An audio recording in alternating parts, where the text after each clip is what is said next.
So in the material that you had for your translation exercise, again, verse 9 is the conclusion of in the Hebrew, verse 9 in the Hebrew. As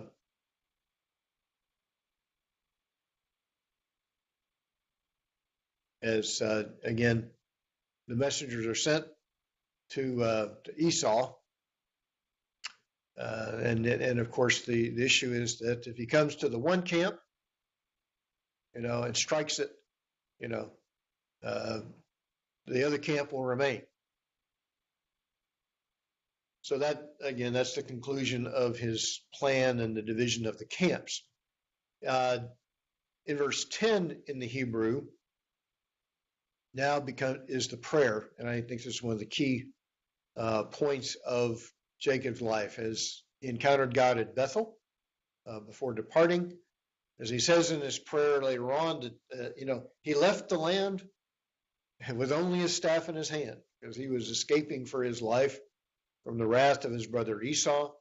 But while he was in the homeland of his ancestors, dwelling with his distant uncle Laban, the Lord blessed him abundantly in the productivity of his livestock, the gaining of servants, and of course 2 wives and the sons and daughters while in that land.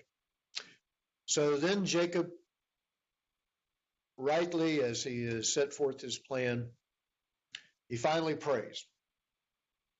So the prayer of Jacob is an important one, where he begins with that traditional reference to his forefathers. Elohei Avi Avraham, Elohei Avi Yitzchak. So, God of my father Abraham and God of my father Yitzchak.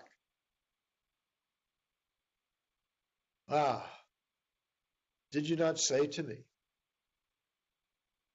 O Lord, return to your land? God had bid him to return to the land, and he had told him that he would provide for him and protect him, but of course, he's still not fully trusting God.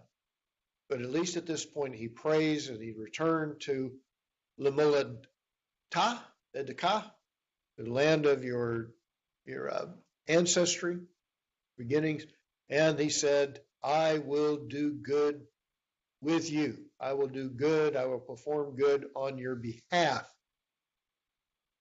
So he remembers that, but he doesn't fully trust God at that point. And then he says, of course, that,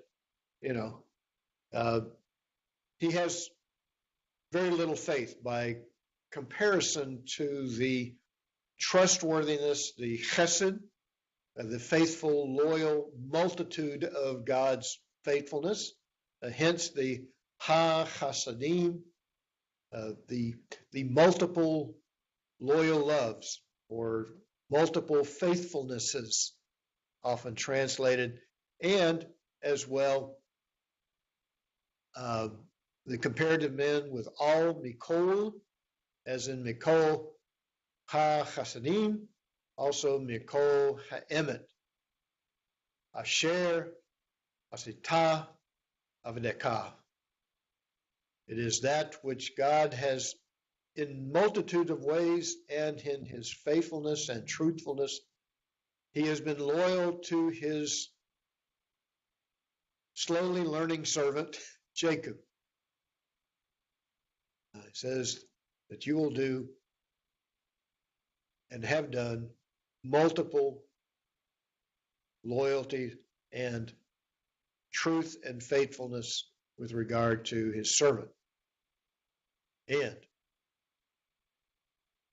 as he is preparing to cross Avarti, the Jordan, Ha Yarden, this Jordan River. So now, be with the 2 camps. Protect us in this plan. And then verse 12, we continue the prayer.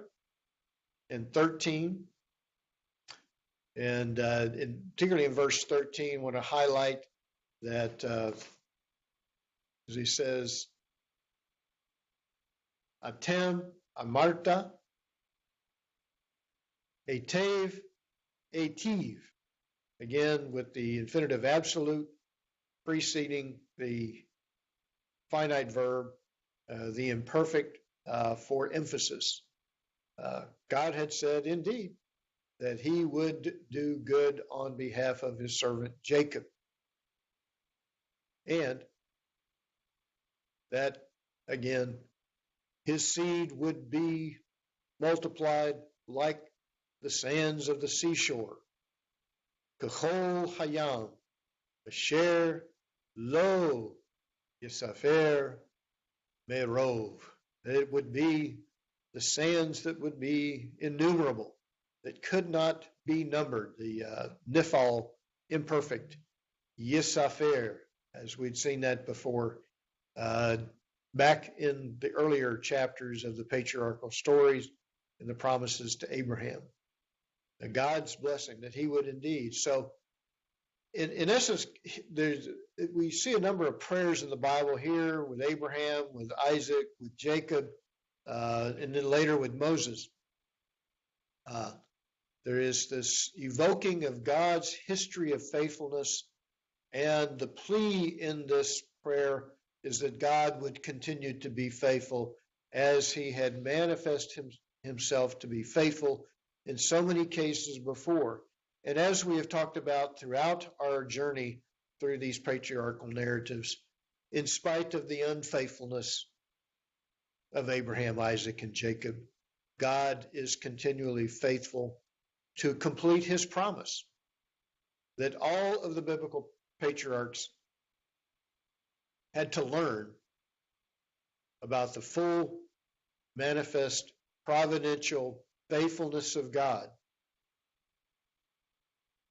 in spite of the unfaithfulness of his servants. And it's one of the great stories, and again, that we can always take confidence in our own ministries, that God often, more often than we acknowledge, works through our frailties, our imperfections, to bring about changes in our lives and to affect others in ministry. And so this is, again, example of one of the great aspects of the patriarchal stories is something that we can share with our people. We don't have to be perfect servants to be servants of God. God will work for our good and for the good of others through us if we will, again, give ourselves to being faithful. But even when we are shy of that perfection, God is able to bring about dramatic changes in our lives and in the lives of others that he puts before us in our ministries.